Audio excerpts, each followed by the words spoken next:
Madame la Présidente, l'examen annuel de la croissance fait partie du semestre européen des coordinations des politiques économiques de l'UE. Vous savez qu'à nos yeux, socialistes et démocrates, ce semestre est trop orienté sur les questions purement économiques et budgétaires et pas suffisamment sur les questions sociales. En effet, à quoi bon créer des emplois si ceux-ci sont mal payés, mal protégés par des contrats zéro heure par exemple? À quoi bon avoir un budget à l'équilibre qui s'interdit d'avoir des investissements pour le futur, dans l'éducation, dans la formation, mais aussi des investissements pour la transition écologique?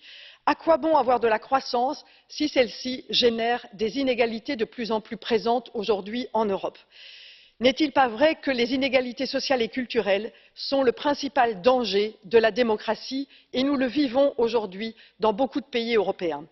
Alors, dans la proposition que nous avons aujourd'hui, bien entendu, ces préoccupations sociales ont pu être entendues et ont été soutenues dans le cadre de la commission emploi. Et j'en citerai quelques-unes, comme par exemple un meilleur accès à l'éducation et à la formation, une importance donnée au niveau des salaires décents, une importance aussi au niveau de la négociation collective, mais aussi des réformes qui ne mettent pas à mal la solidarité et les redistributions de richesses.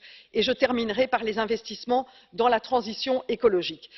Je viendrai sur un amendement que le PPE voulait déposer et veut déposer au niveau du vote et qui concerne les pensions.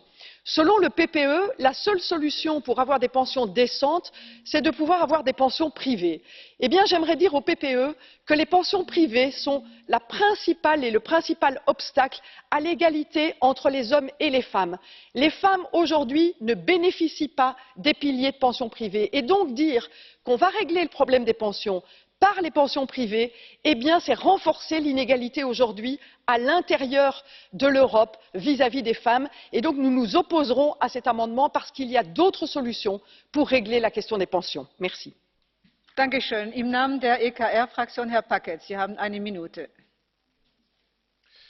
Dank u wel en bedankt Tom van de Kendelare, rapporteur, voor uw interessant rapport. We kennen elkaar nog van toen we jongerenvoorzitter waren, Tom van zijn partij en ik van de mijne. En toen al waren wij bezig met de vraag of mensen van onze generatie